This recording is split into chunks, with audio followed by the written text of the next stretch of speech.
Vybe Family, this is not a music podcast. This is a video game podcast. Video game and comic book podcast. Sometimes it's that. Sometimes it's therapy. Sometimes who knows? Oh boy. Who knows? Who knows? Oh what yeah, it is. man. Like our podcast, like that's why it's like I have a hard time like describing our podcast. People like, because like people like describe Vybe Network, like the business. I'm like, okay, creative non-profit, that's easy, Yeah. boom, boom, boom, right? Describe Vybe podcast. I don't know, man. It's just a space, for us to just have conversation.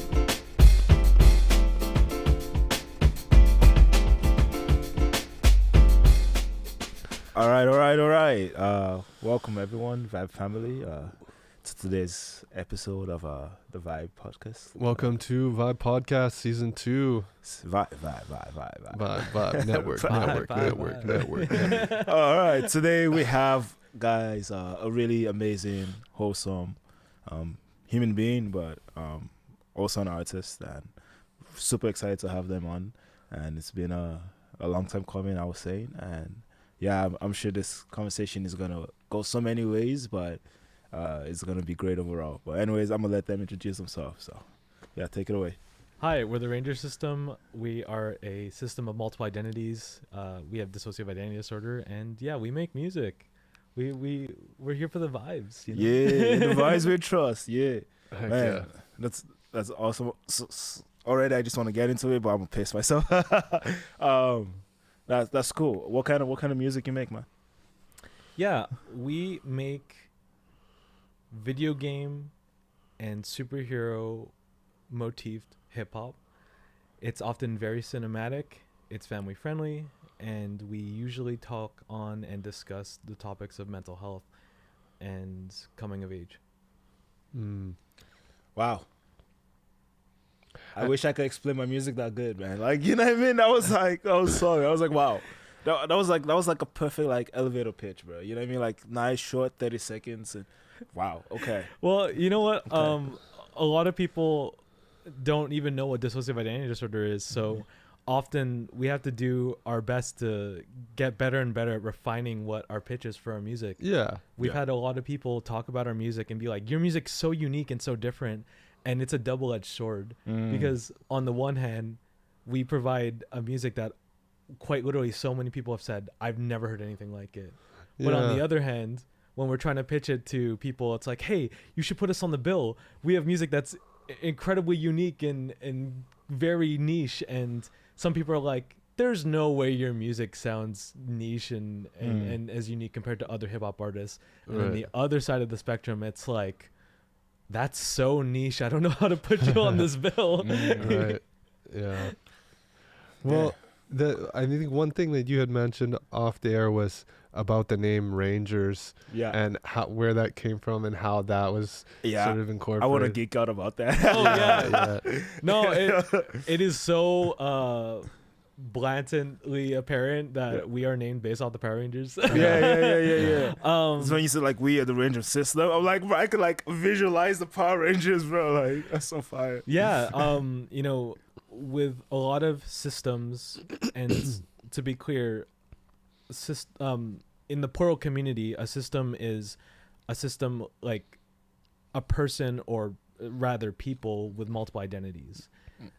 They work together like a system, and that's why systems are called that. It's used as a term of kind of like a labeling term for plural people. Right. And so often a lot of systems name themselves to give people a collective name for people to refer to them. Right. Because, right now you're speaking to the Red Ranger, aka 3Rex, that's fire. You would say that's my rapper name, but that's just the name in my system. And there's, Sylvester, Sean, Angel, Sylvie, Hanzo, Ray. And so instead of getting people to learn every individual name, especially when they first meet us and not know how to talk to each individual person, right, we just say, yo, just call us Rangers, because it's universal, like the solar system. Like we live in the solar system. Our planet is third from the sun. And like you'll know that if someone's referring to the solar system, they could mean any one of the planets or the collective group of the planets. Facts. We're just like a small part of the Milky Way. Yeah. So that's why we tell people like the Ranger system isn't just a band name, it's quite literally our plural representation name. Man, that's really dope. I have so many tangents I want to go off of that, but what came first, like the description of this of like the system in a plural, or like acknowledging like the individual persons in the system? Like what came first to you? Like, did Rangers come first to you, or did you already know all of the other different personalities before you actually like coined the system? Yeah. So hi, I'm Sean. I'm the Silver Ranger. Cool. We knew we were plural since around the age of 9 or 10, and we never really had a means or descriptor to explain that to people. Quite often we'd look at, characters portrayed in media like Two-Face from Batman and be like, why is Two-Face a villain? Yeah. Why can't Harvey Dent and Two-Face be good guys, know, and just happen to coexist in the same body? There's an anime. That's such a dope reference. Yeah. Well, there's an anime that we really connect to a lot, Yu-Gi-Oh! Oh, I love that anime. And I am to Yugi as Rex is to Yami, where I often am the more anxious one, the more timid one. And I knew that like going through the motions of life for me were difficult to do alone. So often I needed Rex to step in and be that person that I needed him to be, Right. So that's why often, if people barely interact with me now because Rex is doing his job being the person who fronts the most and talks with you guys the most, where I get to kind of be in the back and do the whole like, anime like, descriptor stuff that Yugi does for Yami. You know? Yeah. Oh man, that's fine. We were literally just having a. Do you want to go ahead? I haven't gone down the Yu-Gi-Oh rabbit hole yet, but I grew up on Dragon Ball Z more. Super cringy, super cringy in the best way. I love it so much. I was actually rewatching Dragon Ball Z Kai, which is like an abridged version, I guess, of Dragon Ball. But I also had some friends telling me I should check out Naruto, which I tried to get into. Naruto is so fun. Naruto's dope. Everyone's got it. So Yu-Gi-Oh, Naruto, Dragon Ball. We got our own things. The three shonen trio animes just all represented here on this podcast. The godfathers of anime. Yeah. Rappers, nah. No, rappers, nah. Anime lovers, yeah. Yeah. Well, yeah, like anime actually does a really great job. Well, great. Recently, we've seen a lot more progressively positive plural representation in media. Right. And anime is usually one of the ones that started that. Yeah. Yeah. So like Yugi and Yami, like I don't remember when Yu-Gi-Oh first aired on TV. It's a long time. Early 2000s, right? Yeah. And like we still cite that. A lot of plural systems to this day cite that as like one of their main positive influences of system media or plural media. Right. Right. Man, I was gonna say, like, we were just like recently having this conversation with someone, right, where they were telling us like they have different personalities that like show up in different like conversations or situations, you know what I mean? Yeah. Right. And like I don't think they would describe themselves as having like a DID, but like for me, I found it really interesting because like I feel like to some level, I don't know if everyone, but like I know like I could relate to that to some level, where it's like like certain situations, like you feel like, like for me, like I put it this way, like when I want to be like creative, I feel like that's a different like part of my brain, even a like different like personality that comes out, right? When I need to lock in on like or like school or business, I feel like again that's you know what I mean, like different. Like, you know what I mean? So it's like on that extent I can relate, you know what I mean? Yeah. And I was like asking them like, and I guess I'll ask you the same question too, like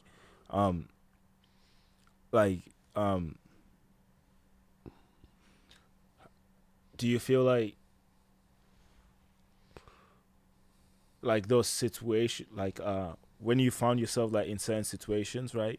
And like a certain like personality like handles that situation better, like what do you think came first? Like, do you think like that personality was always there, or do you think like those situations created?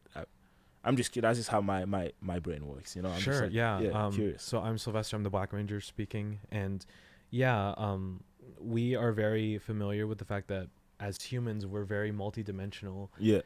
what that means to us is that, you know, the person you are, like Austin YBK, you are to your parents is different than who you are to your friends. True. Who you are to your family, who you are to your fellow coworkers. True. Who you are to strangers on the street, right? True. And for us, there are 7 of us where we each have our own individual interactions with those different facets of our life. So that's how we could differentiate how having DID is slightly different than having just one singular identity. Right. Where a singular identity has many ways to present to different people. Oh, I see what you mean. But we all have individual ways that will interact with different people. Oh. And yet, yes, we at the same time have different people in our system that are more accompanied or more equipped for certain social situations. Like me, Sylvester, for example, I personally prefer being, you know, in the business situation. I prefer writing emails. I prefer sending, you know, really important text messages, even if they look long and dry. Yeah. Whereas Rex, he is the main fronter in our system. He likes to front the most. So therefore, when people interact with us, he's often the person that people meet first. Right. It's funny. I think this is actually the first time we've given all, like, the both of you our proper individual names, but we don't expect to be referred to them as such. We still expect you guys to say Rangers, like, without you knowing properly. But I don't know if you guys can hear it as well, but in the body language that we use, as well as in our tone, the way we present ourselves is differently. I could definitely hear it. Yeah, man.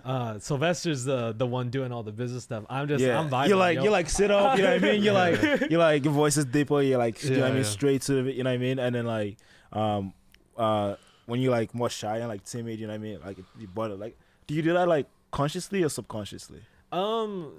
Good question. I don't know how we can properly answer that. Like again, so I'm Rex, Red Ranger, back in the wheel, baby. 3X, you know? Yeah, 3 Rex, you know. And like, yeah, like I don't know, my body language, the way I present, that's naturally how I am, you know. Like, and like I've never, so I guess by that logic, you could call that subconscious. But you know, that doesn't mean I don't know how to write an email or write a professional message. It's just that the way that I approach it is, you know, I'm the one using the exclamation mark and Sylvester's the one adding the period, and it just looks so different, you know? You ever like end an email with a period? It's like, man, that sounds way too serious. Yeah, totally. Like it actually seems better if I don't end it with a period. Yeah. So it's like, Sylvester, let me put an exclamation mark. Let me finish writing this email. That way it doesn't look like we're being like mean-spirited somehow, you know? Like, man. So it's like you're using a so-called disorder as defined as a disorder to your advantage. Yeah, I mean, we lean into our neurodivergency all the time. We've been more and more vocal about sharing that we have it. We don't cross it over with our day-to-day work job stuff, just because A, it never comes up, and B, it sometimes like we have to gauge our level of safety and capacity. Facts. I don't think when we introduced ourselves to you guys, we had to mask as a singular person, but there have been situations, people that we've mutually met, and I can't even recall the names of those people. I don't want to like call them out. That's fair. But there have been times where our capacity, our mental capacity, wasn't at the ability where we could be like, hey, we're the Ranger system, we have dissociative identities, do the whole do. So sometimes we'll be like, you could just call me Rangers, or you could just call me Ranger, as if we're a singular identity, and just kind of be like, okay, I will tell you that there's 7 people juggling on each other's shoulders in the trench coat trying to buy the one movie ticket, but for now this is how much comfortable we feel, right? And not everyone's gonna understand, and not everyone's gonna have the capacity to understand also. Like it goes both ways, like or like meet you on that level that you want to be met on, right? And you know, something that we said at Swim is we just try to put the ball in the other player's court. You know, like DID is a neurodivergency that is often not understood well because there are, again, a lot of negative portrayals in the media. You know, Split as a movie, for example. I was gonna bring that up. Was right. Unfortunately, is it the one like Morgan Freeman? What's his name? He played the X-Men. He played Charles young. Oh yeah, yeah, yeah. Oh yeah, yeah. Xavier. Oh, James McAvoy. yeah, yeah, yeah, yeah. That's his name? Yeah. I know the one you're talking about now. Yeah, yeah, yeah. It's in the same universe as a couple other movies like Glass and something else. One more, Unbreakable. is it? I think so. I don't know But if I've seen. They're Glass. kind of corny movies, but yeah, I don't know. mean, they're like, this might be a hot take in the system community, but there are some things in Split that I would say like, oh, this is still not like, we do recognize certain systems have certain, interactions with each other the way that the Split system does. But, movies will be movies. Movies will be movies. They're, the system having a beast that has all the superpowers is like, yeah, that's crazy. They're taking it over the top. Yeah, and sometimes people will say like, we're humans, we don't have superpowers. Some people will say like, oh, my neurodivergency is my superpower. Facts. And I guess you could put us in that latter camp where it's like, our DID is the reason why we're still on this earth today, and is the reason why we're able to see the art the way that we do. Yeah. And we lean into it, because it's who we are, Yeah. And whether or not someone else that we're trying to explain it to understands it or not, at least we're putting the ball in their court. We're saying, hey, these are our pronouns, they, them, because it means you're recognizing our group. Yeah. You could use them or not. You could recognize that we have a recognizable medical chartable disorder or not. Yeah. But once we put that ball in your court, now the level of respect and decency is on you to, to do that in the same way that I want to respect your guys' pronouns. I want to respect, how you guys present to the world. Yeah. I want to respect whatever way, you're presenting yourself as, Yeah. Like we take the people that we meet, whether that's friends, family, business people, etc., Right. at face value, whatever they want to present, and we try our best to meet them where they want us to. Yeah.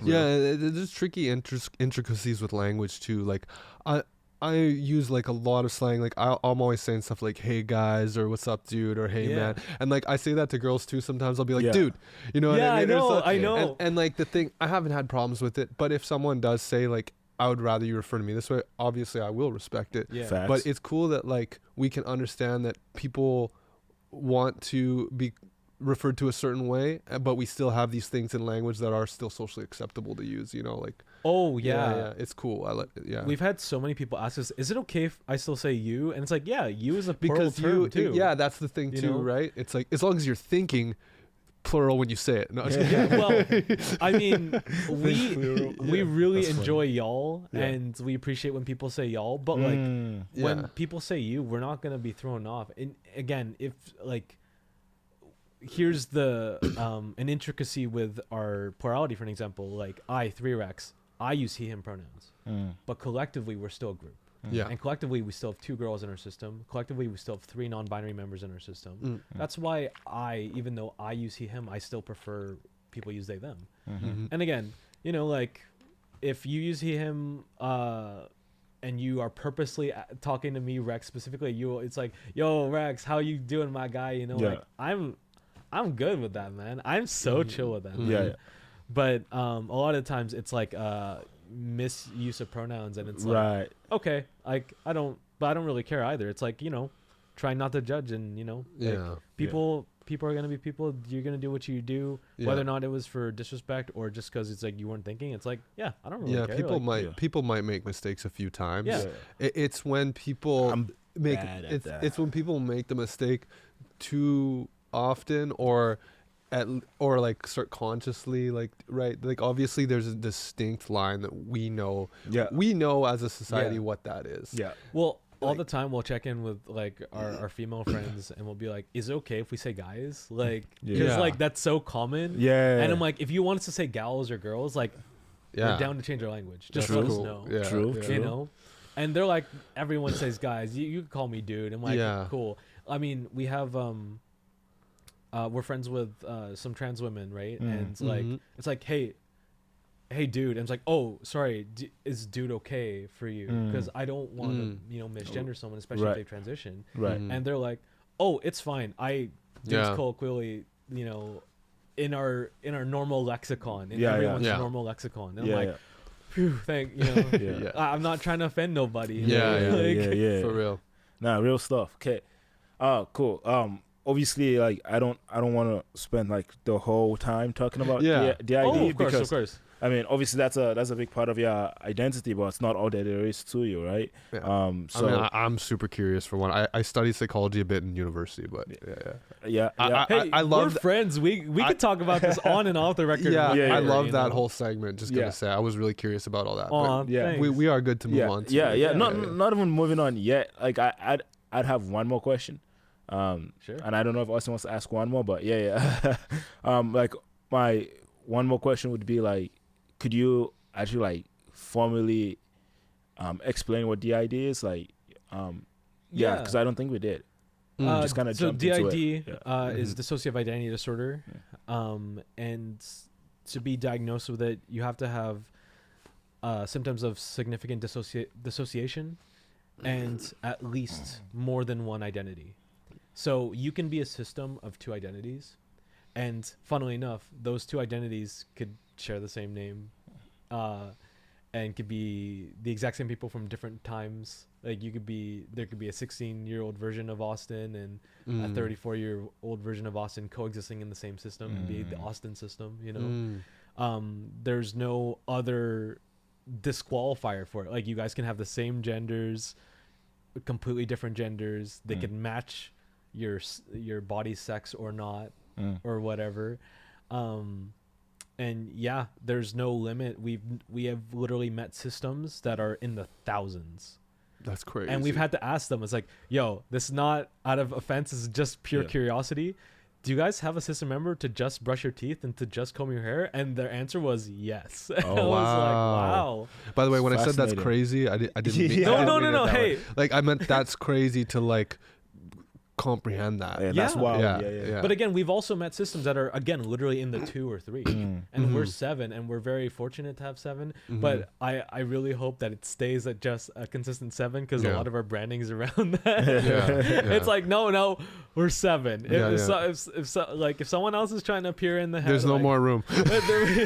Sorry, this timeshare has enough. No The boss vacancies. has left the station. That's fine. That's chill. But that's my question, man. Thank you for taking the time. No worries. Thanks appreciate for asking. We're very open to talk about this, and if anyone encounters us on the street and they want to genuinely have a sit down or genuinely want to ask us about DID, we are so open to having that conversation. So Yeah. Nice. Austin, do you have one question? Not specifically that I can think of at the moment, but I'm sure I will later.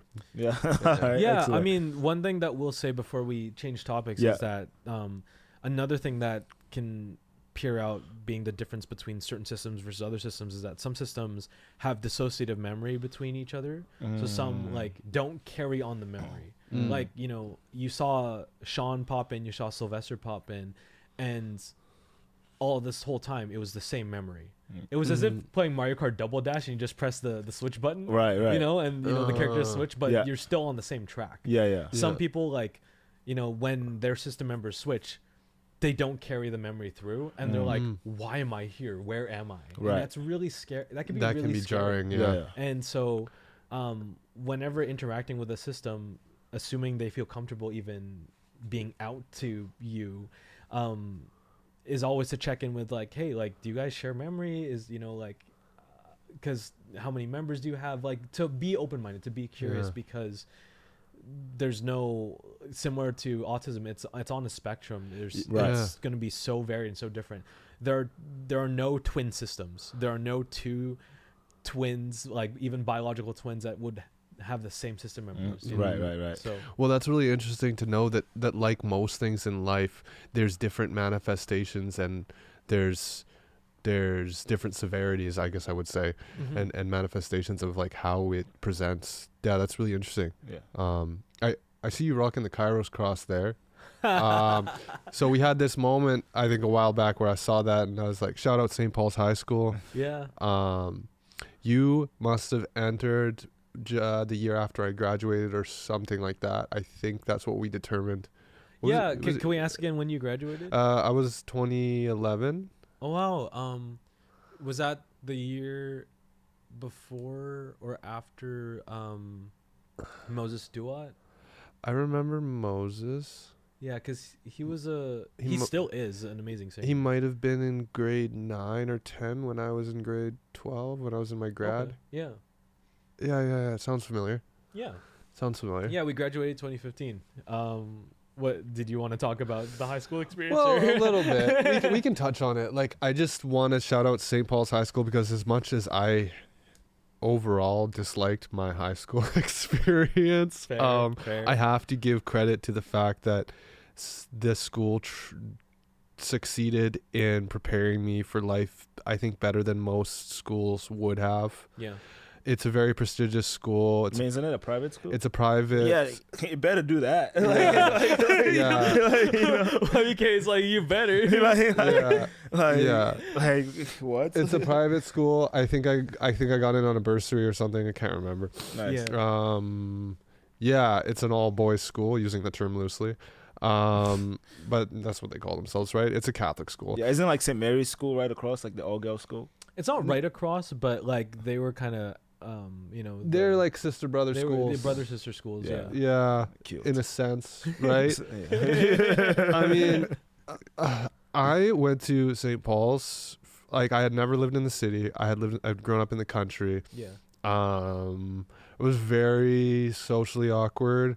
I didn't have a lot of friends in my elementary school, so when I went to St. Paul's, I was like, just overwhelmed. I was just like, whoa, like, what is going on? I did not have a good experience until like grade 11, 12, where I started like becoming more comfortable with myself and like making friends and stuff. But yeah, like just the level of like activities that you had access to and like the diversity of courses and just like, it's a university prep school, right? So Yeah. it like it prepares you for university, which a lot of schools don't really necessarily do. Public schools definitely don't do that. Yeah, what was your experience?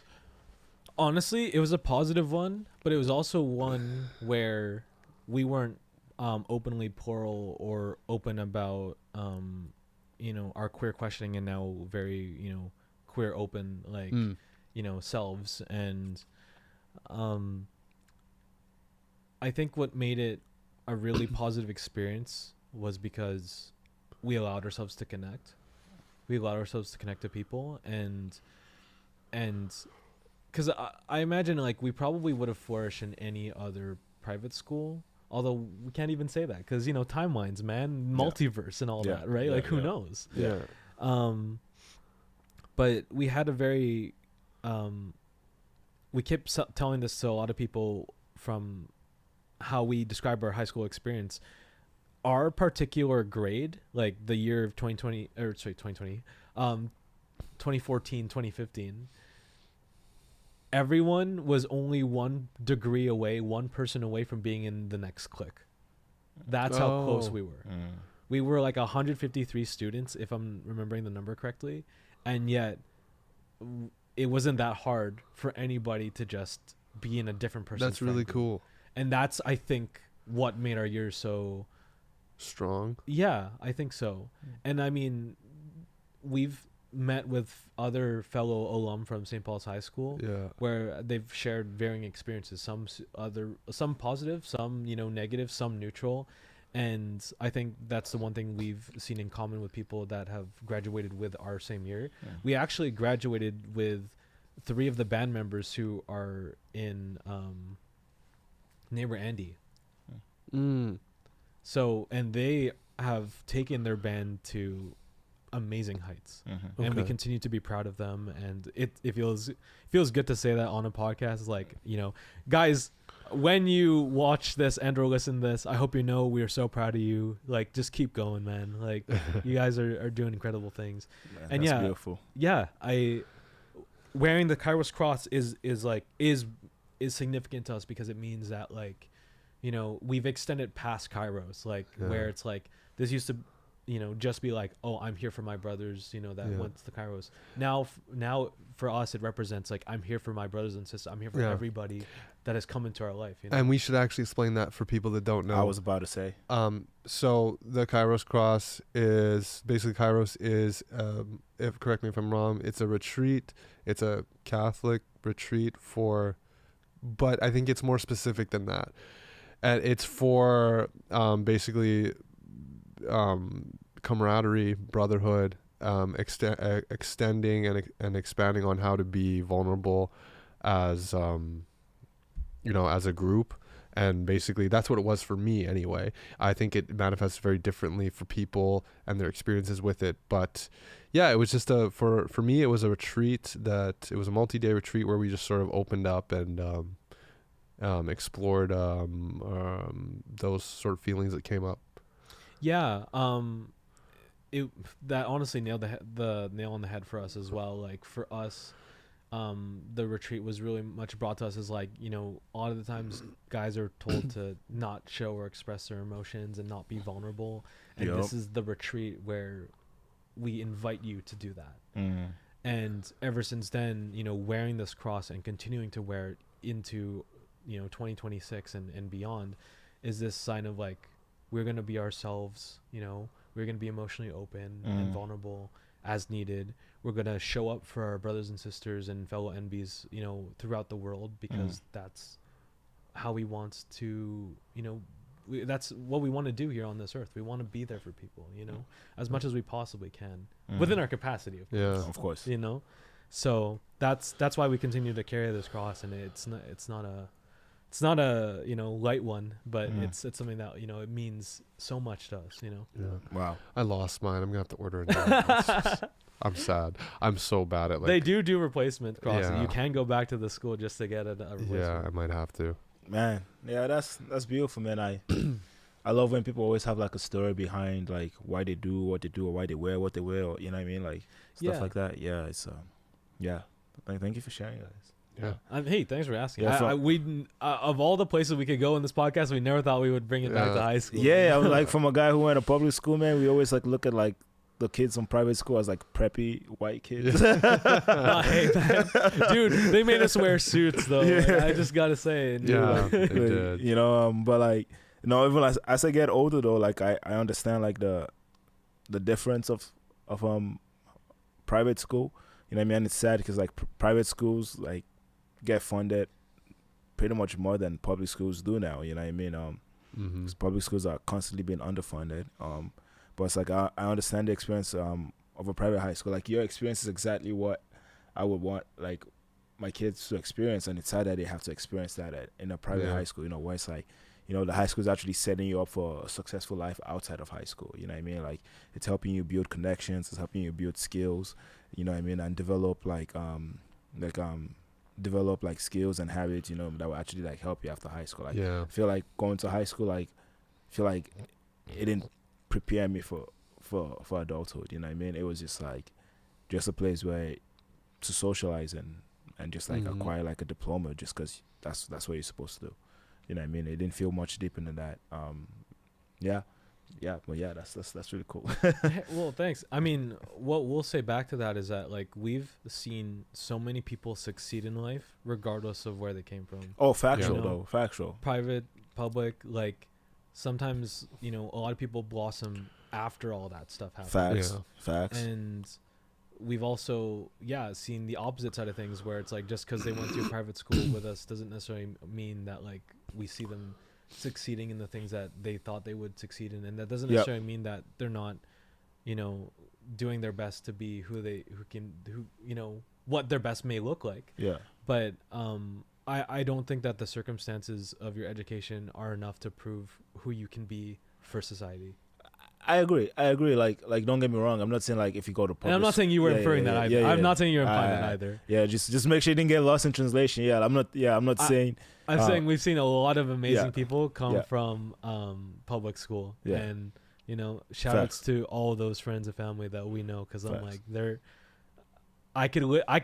we could go through a list of so many people we met through our life, but I'm just gonna say like there's so many people that we value. Facts. That come from all different walks of life. I know folks who graduate from FRC who are doing amazing. Terrence literally graduated from FRC, which is the high school I went to. And shout out to Terrence. Shout out to Control Space. Yeah. But no, you're right, bro. 100% right. Anyways, yeah. Let's get into some of the questions that we have for you. Yeah, for sure.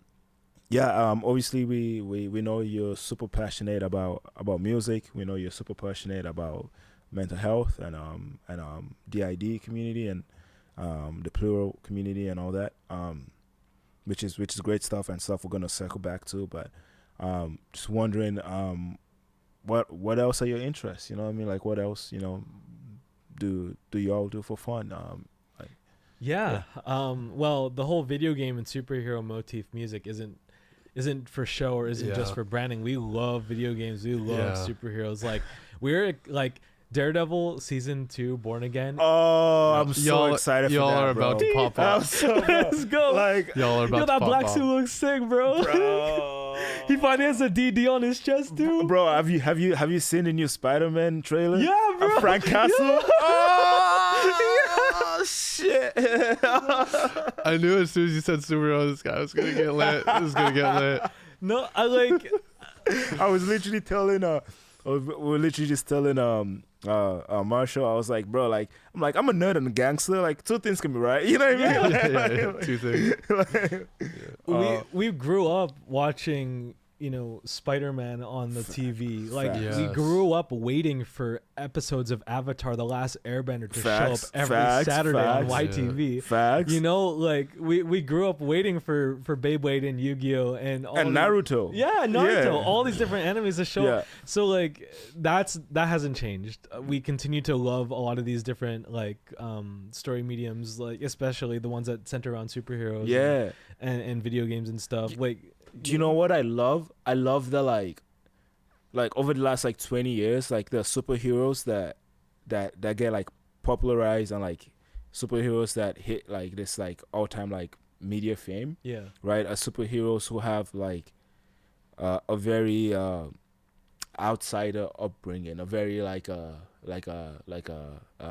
underdog, you know what I mean? Very misfit storyline behind it, and I love that because like I resonate with that, a lot, and I think it's really cool because like, man, I grew up reading comic books. I grew up like waiting on Naruto and Yu-Gi-Oh and Avatar, you know what I mean? Like, I grew up watching like Amazing Spider-Man, Spectacular Spider-Man, Ultimate Spider-Man.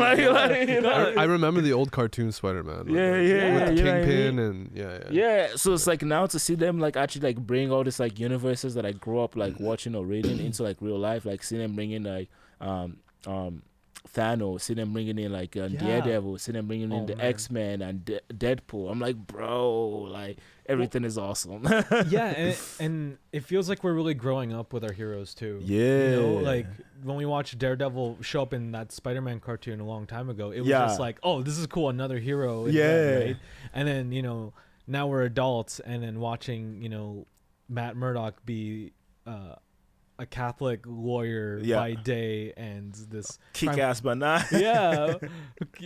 By night, and it's like, we see ourselves in that, like just having that religious struggle, or like Moon Knight. Moon Knight has a show on Disney Plus, and a lot of systems like, I was gonna say like people plural, like a lot of plural people, a lot of systems like hail Moon Knight as like one of the best media to kind of get people to understand DID a bit more. And at the same time, it's just cool superhero stuff. So it feels like we're growing up with a lot of these heroes. It was like, we're excited for the new Spider-Man. We're excited for Daredevil coming out. We watched the new Mario Galaxy movie like literally yesterday. And it was fun. It was fun, but I'll say again, I feel like nowadays, because we manage, basically like we operate in two different self-employed businesses, we don't find ourselves having a lot of time to play a lot of video games and stuff as much as we would like. Same here. But I know that there are so many games in our catalog that we're just waiting to just like, as soon as we actually have some downtime, oh boy, we're picking it up again. Oh man, like they re-released Fire Red on the Switch, and it was like, like I get to go back to Kanto again. Is it like remastered and everything, or it's just the original game? No, it's just the original Fire Red, the GBA game that they just re-released on the Switch. I was really into Game Boy Pokemon games, Game Boy Advance, the original Game Boy Color. I remember it all. Oh man, Game Boy was fire. Like, I played those Pokemon games all the time, and then I got the emulator on my phone, so I could play Pokemon games on my phone. But We love Pokemon, and we're not Gen 1ers, but it felt good to be like, okay, I can actually go back to Kanto and Shiny Hunt, like Shiny Charizard. Like, this is actually I'm not even a Gen 1er, and I'm 32. I think I was like Gen 2 or 3 at least when I got. I didn't play the original Yellow, Blue, Red. Yeah. I played Gold, Silver. I don't know if that was 2 or 3. Hey, yeah. Our first ever Pokemon, believe it or not, was Pokemon Pearl, like in Sinnoh. Oh, okay. Like the one where like all the popular Pokemon started to come out, like Garchomp and Lucario. And, right. See, the Pokemon thing, I can't relate. You know what I mean? But hey, that's fair. But I played a couple Game Boys, but I never owned any. I was like a PlayStation guy. Oh yeah. Yeah, so like PlayStation 2, 3, 4, 5. You know what I mean? Yeah, PlayStation guy. That's actually another thing. Like for the longest time, our household was a Nintendo household. And by our, I mean us, our system. Our brother allowed himself to explore beyond Nintendo and got the PlayStation and got the Xbox, and there was only one gaming franchise that ever excited us outside of Nintendo, and that was Soul Calibur, which is one of the many fighting games. It's like a sister fighting game series with Tekken. I love those games growing up. Yeah, and so even now we still only really own Nintendo consoles, but that's another thing that we are excited for when we finally get downtime is like, you know what? I think this is time. We're finally going to buy a non-Nintendo console. We're going to get a PS5 and we're going to sit down and just get, lost in Soul Calibur 6 and all these other video game franchises that we haven't touched. Bro, because Xbox, they're messing up, bro. Like games that were just exclusive to Xbox, you know what I mean? Like it's now like on PlayStation, you know what I mean? So it's like, I think like if you're not on a Nintendo, then there's no point having an Xbox. Just get a PlayStation. But also, I'm sorry, Xbox, Microsoft, but y'all are getting greedy. You're making like their controllers break within a year, and they're like manufactured, planned obsolescence, right? They're manufactured to break, and they cost more than $100 for a controller now, and to get it fixed, it's like there's no point. You just buy a new controller. I know what you're doing. Let's cut that shit out. You think consumerism, bro. You think that's planned obsolescence? I don't know if Nintendo Switch drifting is a planned obsolescence. I think that's legitimately like, I don't know. If who knows? Like, I know that Microsoft is being kooky because so many people are complaining about the controllers, and they weren't like that on the previous ones. It's not like they just learned how to engineer worse. You know what I mean? It's like fair enough. No, fair. We're excited. Like, if we do ever get some downtime, like within the next upcoming years, to just be able to sit down and finally get into PlayStation. Xbox bro. Games, like, bro. Like Hogwarts. I loved N64. I loved GameCube, but after GameCube, I sort of fell out of love with Nintendo and went like full PC. So I'm like a PC gamer now. I'm sorry to cut you off. No, it's cool. Do you care to comment, Austin, on PC versus non-PC gaming? PC gaming for me is just so convenient when it works because you can play any game. You're not restricted by console. I love mouse keyboard. I feel like I have more control with a mouse keyboard than over a controller. I know a lot of people will disagree. That's okay. I just love that you can do modding, unlimited modding. You can upgrade your system as time goes on instead of buying a new one. Like there's so many things that speak to me as like a PC gamer. I don't know. And then I can do other things on my PC like video and audio editing. Like I can do everything. Yeah. I love PC. Yeah. Fair enough. Vybe family, this is not a music podcast. This is a video game podcast. Video game and comic book podcast. Sometimes it's that. Sometimes it's therapy. Sometimes who knows? Oh boy. Who knows? Oh yeah, man. Like our podcast, like that's why it's like I have a hard time like describing our podcast. People like, because like people like describe Vybe Network, like the business. I'm like, okay, creative non-profit, that's easy, boom, boom, boom, right? Describe Vybe podcast. I don't know, man. It's just a space, for us to just have conversations. Hey, there are plenty of podcasts that like to purposefully jump around, or other that like to stick to a script. Whatever, man. Like, we're just happy to chill with you guys. We've been like literally seeing you guys like earlier this morning while we were filming one of our promos. I was like, "Yo, it's the Vybe boys. Let's go." We were just driving around the hood, No, it just we do a lot of cool, quirky promos on our Instagram, and it was about time that someone that we knew would see us film these things. Right. So. You know what? It's those videos are very inspiring, man. Like, really? Yeah. For me, like, you know what I mean? Because it's like, and I'm sure we could all relate on some level, just being like content creators or wanting to be content creators. It's like finding that like motivation to actually like do it. Yeah. You know what I mean? And like especially like not overthink it, you know what I mean? Like and not wanting everything to be so perfect, you know what I mean? And not just the motivation but also like the consistency. Yeah. You know what I mean, being consistent with it. So it's like whenever like, you know, I see like your content or like I see like Austin's or like, you know, I see like some other folks, you know what I mean? I'm like, yeah, this is inspiring because like I struggle with that. You know what I mean? I struggle being consistent. I struggle with not overthinking it.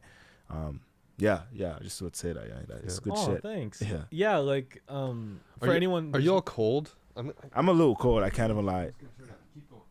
Well, for anyone who hasn't seen an Instagram video of ours for the first time, like we make really, I like using the word quirky. Really fun, really different types of promo videos instead of that traditional like, oh, I have a show, go watch our show. Right. No, it's like full like we've actually had people say like the Ranger Cinematic Universe. Yeah, it's very like scripted and like, you know what I mean, like yeah. Well, we this is the first time we've ever vocalized this out loud, but starting in 2026 we've had at least one trailer lead into the next continuity wise. What we were filming today was actually the next continuity trailer. That's really cool. So when I was looking at the documents that y'all sent in the email chain, I was saying to YBK, I was looking at that and remember I was saying to you, I was like, there's something happening here in terms of promo that actually goes beyond just simple promo, and that the fact that it's actually kind of cinematic and it's a bit of a story, and that they were labeled as trailers. And I was like, we could take a page out of that book when we're promoting our events, not to steal ideas. No, do it. But I was like, that's really cool because there's like more going on here than just simple interviews and stuff. It's like there's a story developing on how, and this would be a good segue to get into you talking about peer connections, the mental health fundraiser, and sort of how this stuff is coming together and stuff. Yeah. It was definitely I think really it cool. was cool that it was sort of thought out in that sense. Yeah. You know, we know that both of you guys are artists as well, and we don't know the process that you guys implement when you write songs, but for us, we like to share each song that we listen to, that we write, and that also includes music that we listen to from other artists. Each song in our mind is its own universe, and it needs to be respected as such for us. Like, it's like, oh, what is the story that went into this? Who is the narrator, or who is the person living through these experiences? Maybe it is the artist, maybe it is YBK, maybe it is Austin, but maybe it's you're writing from a third person perspective, or you know, and maybe there's a through line, maybe there's a timeline, maybe there are other external events that you're kind of incorporating into just this one song. And for us, if we can do that with our music, we can also do it with our videos. And so we planned out like a process with every show that we put on of these are our motivations for being here and doing this show. We've had so many people ask us to do a lot of live shows, and we are incredibly grateful. We are incredibly humbled that just being a year and a half of performing our music publicly, we average a show once a month, which is kind of crazy. And that's a blessing. Yeah, it's a blessing. We're also happy to slow down. And if we do speed up, I hope it's for, again, a valid reason. But those are what the trailers are for. It's like telling you, like, this is the reason why we see this show as special. And therefore, it's no longer a show for us. It's an event. It's something that, like, you get to experience this once because all these trailers led to this moment. A funny thing about our March 12th show that we did with Scarlett and Jordy was that we just kept very simply in the description of the Instagram post, the Rangers are bringing on special guests. And then it was a huge pleasant surprise for everyone who was in the audience that night. It's like they brought on the brass section from Super Cool Brass Band and a guitarist. And it's like, yeah. You know, and sure, we could have promoted that in one of the trailers. That would have been actually really fun to do. But overall, like, the motivations of the trailers that we put towards that show were leading to this idea of, we are really excited. We're hyped about this. Everyone has a really awesome show to give. And we're here to promote not just ourselves, but Jordy and Scarlett as well.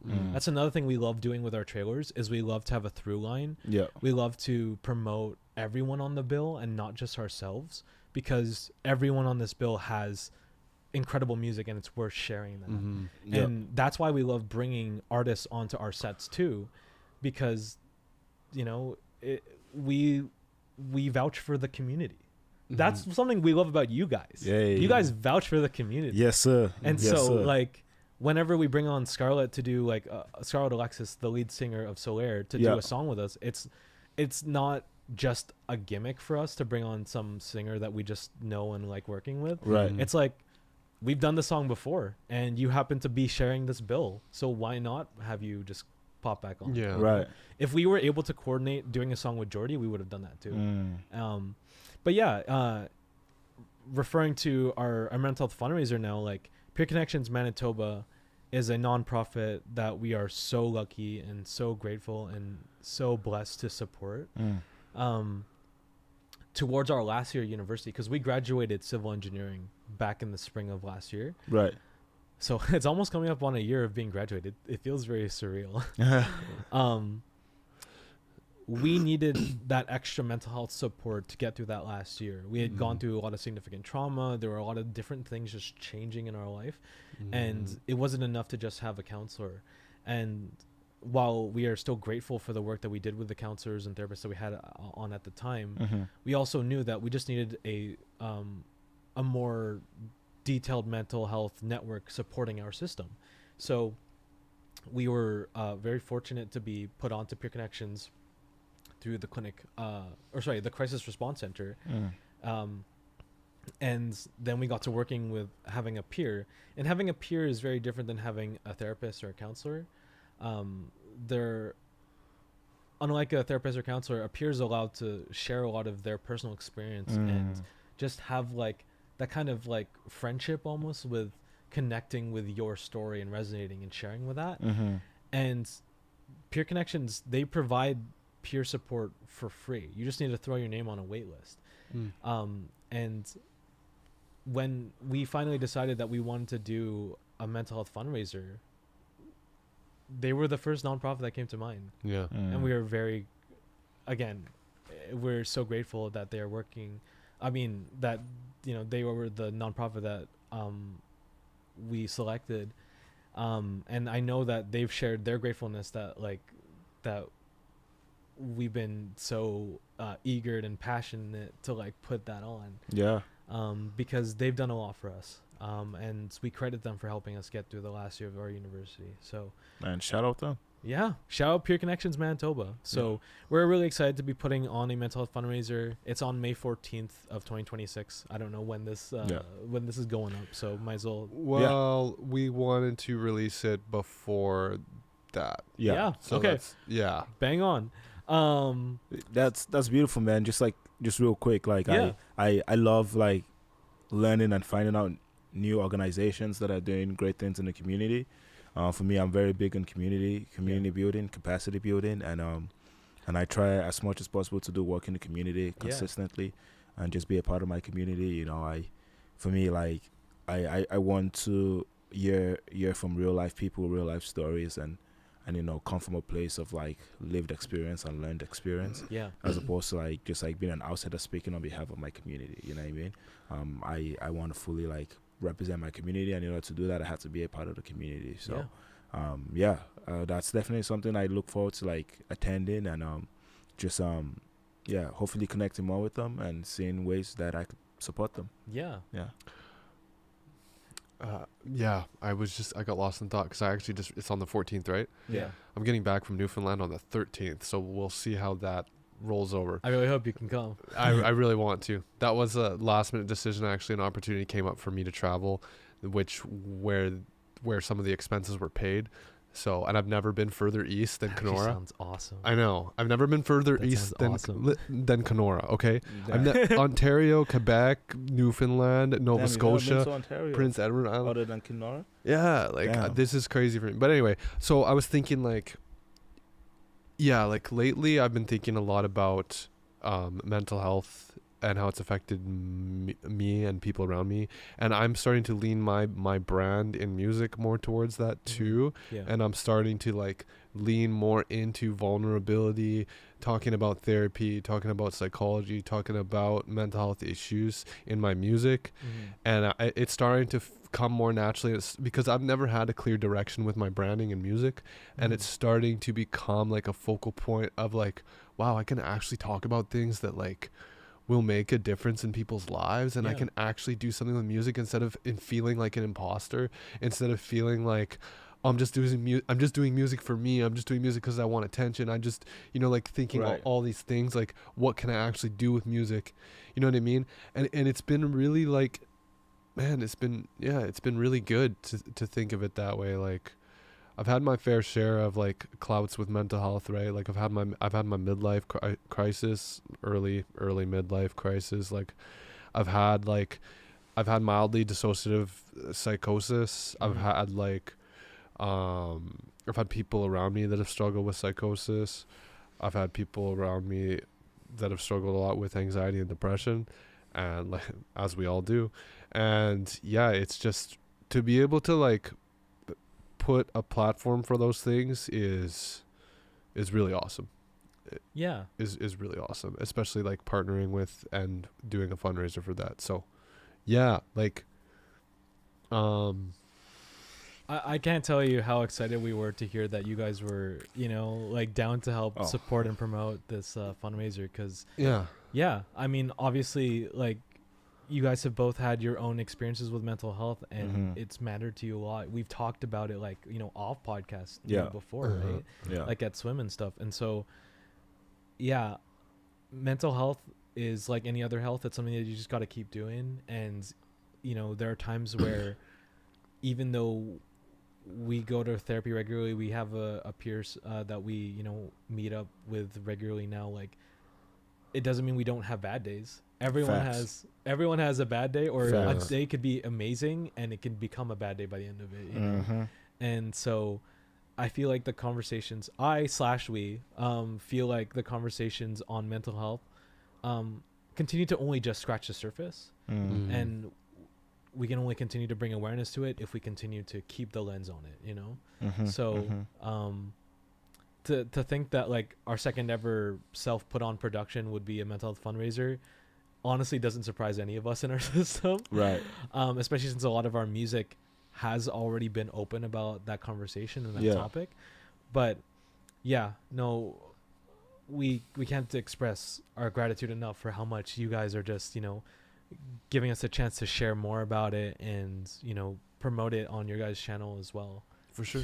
This is right up our alley, man. Yeah, we would not pass up this opportunity. These are Winnipeg stories that we're showcasing. These are Manitoba stories, and that's really like what we're trying to do. So just like everyday people, man, living everyday lives. You know what I mean? Like sometimes, we might have like a high profile person in here or whatever, but it's like to us, we just see them as everyday people living everyday lives. You know what I mean? And we all got stories. You know what I mean? And a lot of times the podcast has been referred to as a therapy session. We Vybe Network. And we say this almost with every guest. We wanted this to be a space where it's like, it's not just only showing like the good times and the wins, you know what I mean? Like it's not just like a curated like universe, like social media is. It's a place where you could see everything, you know what I mean? From happiness to joy, you know what I mean? So it's a bit of sadness and realness, you know what I mean? It's just like I said, just real people having real conversations. And we're really, really glad that you could be a part of this, man. I actually just remembered, like we gotta get a picture with you at the end, and we gotta get Marshall back up in here and do a picture with him as well. We gotta do photos. We always forget that, but at the end of our sections, we always try to take a picture with each guest. Just a little sentimental. Well, hey, we'd love to take a photo with you guys too. Again, we already said it earlier in this podcast, and we'll say it again. We'll give you all the glaze. We love what you guys have been doing. Thank you. We love you guys propping up, Winnipeg. The voices of the city. And like Sonic Bloom coming up on May 1st. Like that's something we are super excited for, just as much as we're excited for our own fundraiser. Like, you guys have some like incredible artists on there. We love everything that you guys have been doing and everything you guys have been standing for. Much love, appreciate, man. Like, appreciate that shit. Yeah, actually, we have promo coming up for that. We actually had a more extended promo plan for that, but there were some issues. That we couldn't overcome with promo scheduling, and some things fell through, unfortunately. But we did a radio spot on Saturday. We might be doing another one next weekend. That's awesome. And we the artists that we have on our shows, we really believe in. Like, they're dope. Man, like, this is the thing for me. Like, putting on a show, like, I like to call myself like a music fanatic. Like, like I listen to music religiously, and like, for me, when I'm like curating a show, right, I'm thinking about it from the point of view of the audience, of the like the scouter, right, and of like the event production company, right. So it's like, I'm like, as an audience, is this something like I would want to go to? Is this something I would pay money to attend? You know what I mean? And then I think about it like, as a talent scouter, is this somewhere that I'm gonna go to scout for talents? You know what I mean? Like, is this showcase appealing to me? Like, the genres I'm looking for, like the type of like brackets I'm trying to fit in. And then from like the production company part of it, I'm thinking like, is this a show that can sell tickets? Because ultimately it's a business, like, and you know, to like put on shows, there's cost to put on shows, so you got to make money, obviously, right? But like, I'm always looking at it from like all those three perspectives, and like one perspective isn't more important than the other, but I always make sure that I'm putting on a show that I would want to attend. You know what I mean? So it's like every time I put on a show, like the lineup has to be fire. Like, it's like, you know what I mean? Like, there's no negotiating it. You know what I mean? It just has to be fire. And like, if I think it's fire, then I know other people are gonna think it's fire as well. So like, you're acknowledging that, man. Y'all acknowledging that, man. It warms my heart, bro. Oh, of course. Your lineup for Sonic Boom this May 1st is fire. Certified fire, and like crazy. You know, I know that we've already done like a showcase with you guys like earlier on when you guys were running things, but I hope you do get to. I hope we do get to do another show together at some point. We will, I think that'd be really fun. And I've been still trying to get you on the bill specifically. Like, there's growing pains, man. Like, we've come a long way. There's a lot of areas for collaboration, and I'm sure they will happen organically if we stay in touch. We just got to stay in touch. And like a big part to why we became like a not for profit is just like, so we have like more access to resources and grants and like just funding in general, right? Because for me, like, my vision, I don't know if this is Austin's shared vision as well, but like, my vision, I would love every show, like every fucking show, to be free, bro.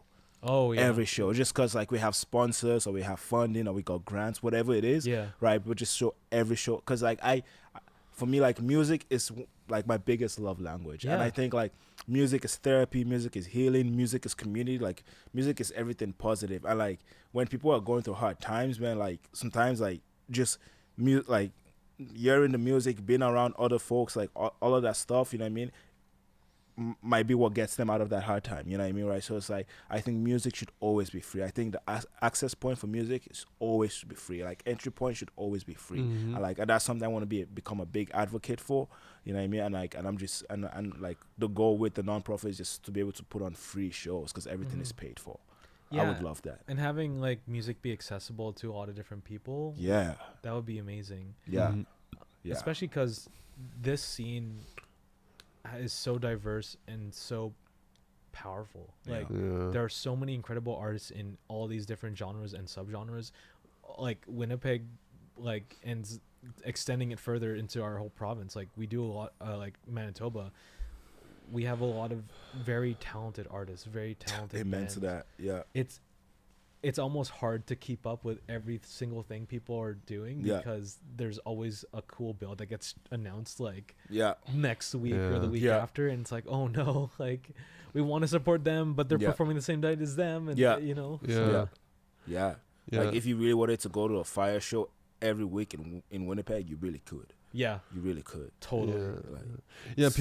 Sometimes people are trying to get me to go to these bigger like touring acts that are coming through, where like the tickets are like over $100, and I'm like, man, I want to, but I'm focusing my time and energy local right now, and my money, you know what I mean? I can't go to these big shows right now, and because you know, it's just, right now it's just more local, and I'm sure the time will come when, you know, things get bigger. But the thing is, like, as you get bigger, you want to stay in touch with your local roots also. Facts. Like, Oh you don't want to become like some celebrity that's just like Out of always touch. in a controversial situation, Yeah. always out of touch, Yeah. always like about the money. Like, Yeah.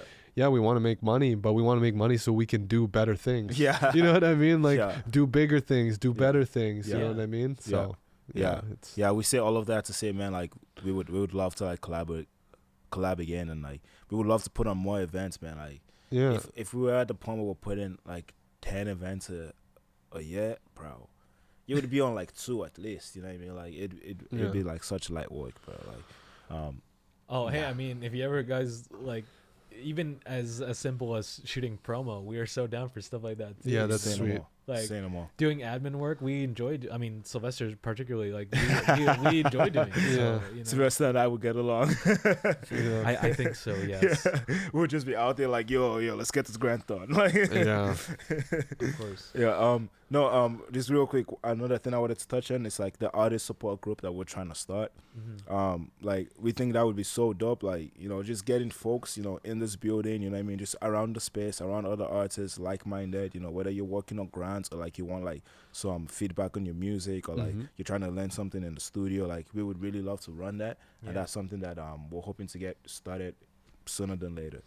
Yeah, so the idea behind it is monthly meetups, not a huge commitment, right? 12 times a year, for a few hours a month. We'll meet up and we'll just go over struggles, triumphs, anything, like basically gauging artists' needs in the community. It is going to start off free, but the more I think about it, the more I think it would be perfect to have it as like a membership program thing. Yeah. But very small membership. Yeah. We're talking $5-10 Yeah. a session, Precisely. a session, right? Like, just so that we can monetize and also make because a lot of nonprofits have membership structures, and that opens the door for more grants funding also. too. Yeah. So like, we're trying to think of it from so many different angles. How can we do everything we want to do? But for now, it's going to be free and it's going to be monthly, and we're going to see like how that goes. But like, I'm even thinking like if y'all and Marshall ever want to come by like on a weekend or during the weekday and just like work on stuff, whether that's shit content or whatever, like if you let me know, because Austin doesn't live in the city, but if you let me know, I can meet you guys here and like we could get stuff done. And I'm always looking like to be surrounded by people who want to do stuff. Like if I'm surrounded by you making content, shit, I'm gonna be making content too. You know what I mean, right? But it's like it's hard for me personally to do that alone. That again, that goes back to the whole art support group and why we want to do it, right? Because we recognize that if we feel this way, other folks feel this way too. Yeah, like community body doubling, basically. Yeah. But I've never extended this to other artists, but like to y'all and to Marshall, I would extend that. Like if y'all want to meet up, like. And like we don't even got to shoot content for me, or like I don't got to shoot content, but if y'all just want a space to shoot content or whatever, like I will come open the doors for y'all. Oh, yeah, that means a lot. And we found that some of the best work that we've done has been, you know, sharing space with other musicians and being a part of this community led to the creation of some of our favorite songs and some of our favorite shows too. So we're super excited to again bounce that back to you. Like if you ever want to like just sit down, chat, or like have that ability to just like co-create in a space, like let us know, because we're open for it, you know. Perfect. And of course both of you. Yeah, for sure. I'm gonna grab your number, because I know we do like talk on like social media, but like I am so horrendous at social media, gang. Like I'm gonna be 100%. So I'm gonna grab your number, but for me it's so much easier to just like text or call you. I'm like, yo, like I'm planning on going to the studio, like do you want to link there and just like, you know, shoot the shit or whatever happens, you know what I mean? Yeah. I mean, you know, between us managing our own business and brand and you guys managing Vybe stuff, like, you know, who knows how busy anyone ends up being at any given moment in time. But if the stars align, let's run it, right? Yeah, for sure. I know this is particularly busy for you getting ready for the fundraiser, so maybe sometime in May we'll have our schedules might align more. My schedule is changing too a lot right now too, because I just finished the Creative Manitoba program. I live out of the city. Nice. So things are changing, but we're with it. We're with it. We're on the same wavelength. You know, I feel it. I feel it. Yeah. So welcome to the favorite segments of Vybe podcast. The vibe. Yeah. Network. Hey, This is the rapid fire. That was section. the delay effect. I didn't do it. That was a cool delay effect. Yeah. We totally have a FX chain for everybody here. Yeah. Oh man. Yeah. But this is just the rapid fire. Austin is gonna ask you a couple questions, more than a couple, a few.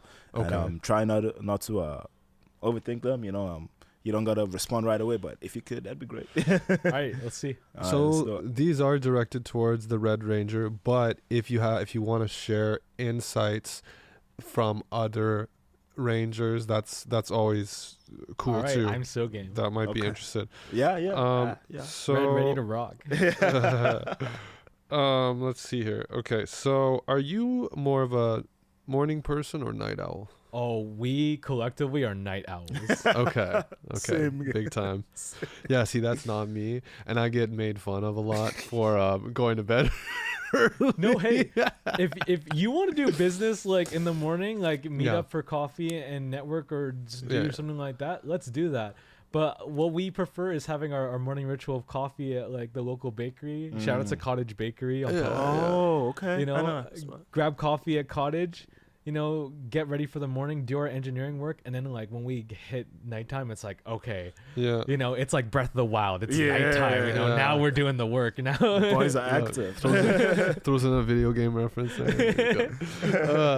Okay, so are you more? What do you enjoy more, the studio or the stage? We haven't been in the studio that much, and we want to be in there. So I think for now, bias-wise, is the stage. I think so. But you know what? You asked specifically Red Ranger. I love vibing off of other people's energy. Like our song "Monochrome Magic" is our most popular song. It's our favorite original, and we have like specific lyrics in there. But whenever we perform it on stage, we're always shouting out as many names as we possibly can from the people in the audience. So.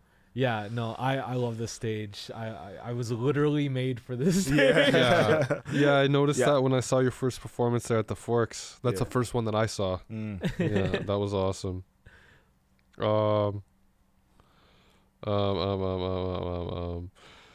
Was there a particular artist earliest memory of a particular artist that inspired you or made you want to get into music? Watching Michael Jackson. Okay. Like I see the gloves. Oh yeah, the white gloves and the white hat. Honestly, like, it was a lofty dream to aspire to be like a hip hop version of Michael Jackson. Right. And what that meant for us was just like performing on stage, doing dance and choreo while still rapping and stuff, and then finding a lot of ways to just really. Shout outs to Adio, Own Your Glow. So by the way, Adio's performing May 1st at Sonic Boom, along with a lot of amazing other talented artists. Gotta plug you guys as much as possible. That's crazy. There are so many artists that fit that description. Michael Jackson, Freddie Mercury, right? As keyboard players, Jerry Lewis, and Sir Elton John, and then like on the hip hop side of things, we are inspired by so many different eras of hip hop. Right. Yeah. Like from Kendrick Lamar to NWA to like BC Boys. That's what's up. Yeah. Like all of hip hop, we take inspiration from. We learn from, and we let ourselves be students of the game. Oh, that's the best way to do it, honestly. Facts. Okay, one more. All right. One more. Do you have like a particular like pet peeve? Pet peeve. Yeah, what's the when it comes to peeve? what? There's so many different things. I don't know. What's your biggest one? I don't know. I feel like you're thinking like of a bunch and just like filtering them out. It's okay. Kinda.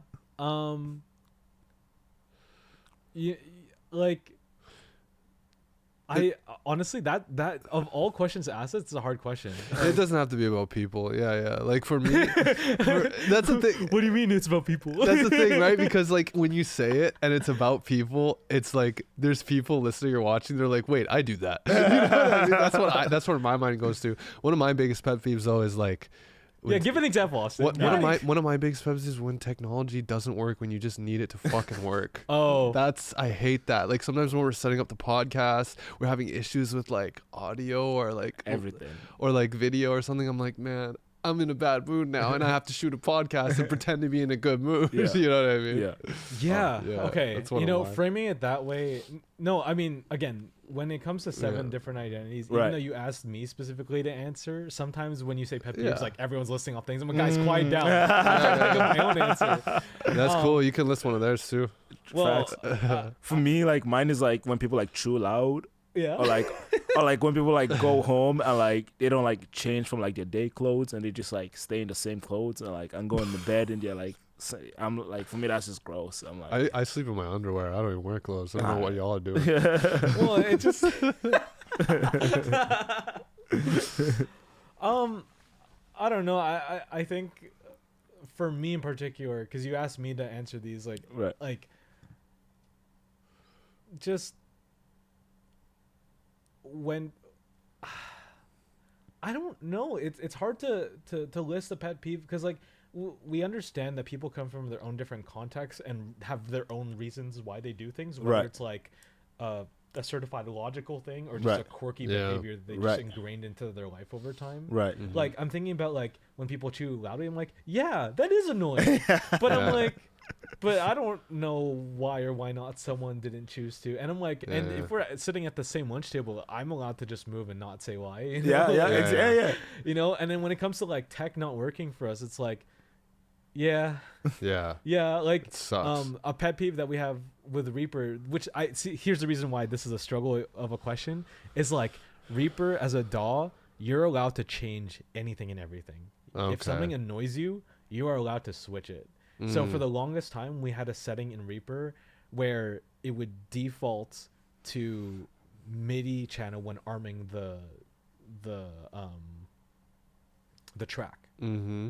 And you know, when we were trying to get into recording our synth and our vocals for the first time, like recording vocals for just dummy practice and all that, like we'd have to just go in, click, change MIDI to stereo, and switch it every change time. it to the input every single time, every single channel, and it was just like, this is such a pet peeve. But it's like, Sylvester's like, well, you can just change it in that setting. I'm like, yeah, I know. It's so tedious. And then we just eventually did, and then it was like, okay, this is just a lot easier now. Hey, that works. It's a specific pet peeve. Yeah, that works. yeah. I've had so many headaches with making music until, because I use Ableton, until I started really understanding it, and then I was like, oh my god, it's so nice now. I was just like, I almost cried. I was like, I've struggled so much with like all these different programs and softwares, and then, but when you really like learn them, it's like, okay, I can finally just like sit down and like do what I want to do without spending hours trying to fix something that shouldn't be broken. Yeah, no, I mean, there are a lot of like pet peeves we have specifically with like, and we love Roland. I hope we could, you know, some people have like the aspiration of becoming famous and becoming a celebrity with their music. It's like, Roland, if you ever want us to demo a product and do a commercial, we're so down. I'm saying this, prefacing that we love a lot of Roland products and gear, but sometimes their menu diving is so convoluted. Right. It's like, I just want to do this, and like you have to do like, you know, a bunch of hurdles just to do this one thing and figure that out. Right. Like our keytar, a lot of people know in the scene that we have a keytar and that we bring it as often as we possibly can. Yeah. And it shares the same synth engine as our Roland Phantom O, our main synth. And so it can download the same patches.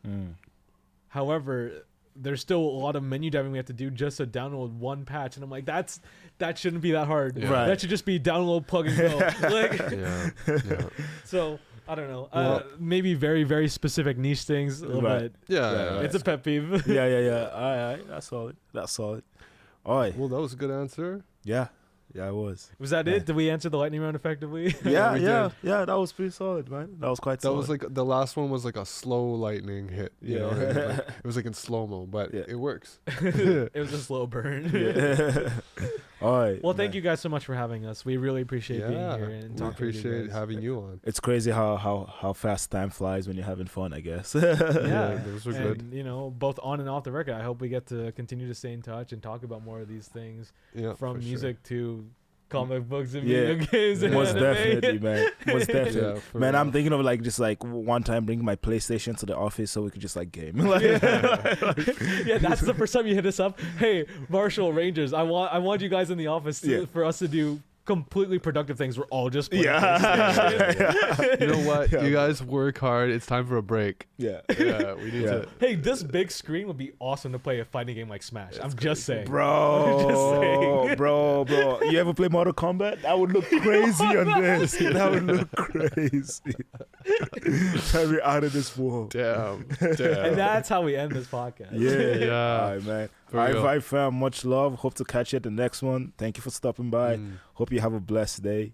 Peace. Yeah, Peace. thank you, Vybe Fam, for tuning in. Stay vibey.